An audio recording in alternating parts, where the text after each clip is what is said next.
My most toxic take that I think I'm just going to be carrying with me until I die is that I really do think it is a moral failure to fall for right-wing propaganda, specifically.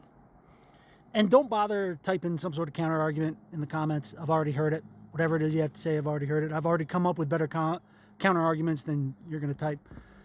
And I'm still convinced that this is true. Because every single right-wing propaganda indoctrination talking point requires for you to believe some absolutely irrational, insane, vile, awful shit about people who are at the same social status as you, or often, more often, lower, people who are living on the margins. And that in of itself is evidence of your amorality, right?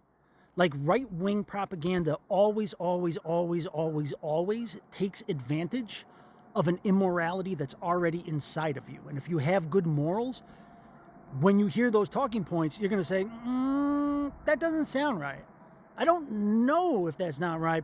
I'm probably going to go Google it to see if it's right. But off the bat, I have questions, right? Because you could be completely ignorant as to how law works, how policy works, how the economy works, how the government works. You could know absolutely nothing about the world around you and still accidentally stumble toward goodness if you still have a good moral compass. For example, let's say you meet a guy who just immigrated to the United States from Haiti.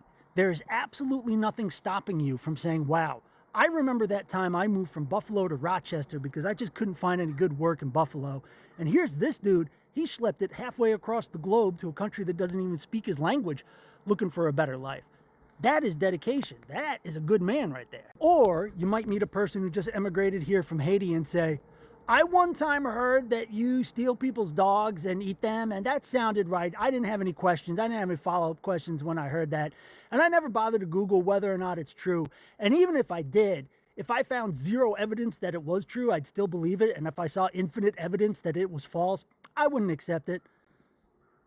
You're a bad person. By default, by definition. Or let's say you've met a trans person for the first time in your life. You don't know anything about the trans experience, and you're talking to this person, and in the middle of the conversation, they say, I'm sorry, I got to get up. I got to go to the bathroom real quick.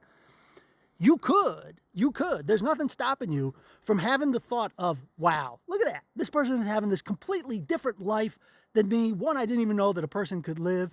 But still, at the end of the day, they're just another bag of meat walking around like me, floating around on this rock in space. And sometimes they got to find a place to go pee potty when they're out in public. If you just had good morals, not better information, just good morals, that would be the thought that pops in your head.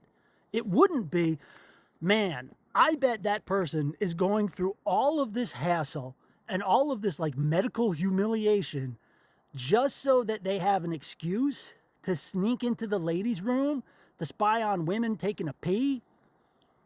If that is the thought that you're going to go with, if that's the thought that you had, and then the thought you're going to stick with, like you never stop and say, that was kind of weird that I had that thought. You, by definition, have bad morality. I do not think that just like voting blue just makes you a good person. But I do know for a fact that voting red makes you suspect, right? Like you better have a very fucking good reason for it, a good explanation. And if you are uncomfortable that I'm saying this, right, then the right place for you is on the sidelines. Get the fuck out of the way, right? Because I'm not wrong. You can disagree with me, but it just makes you wrong.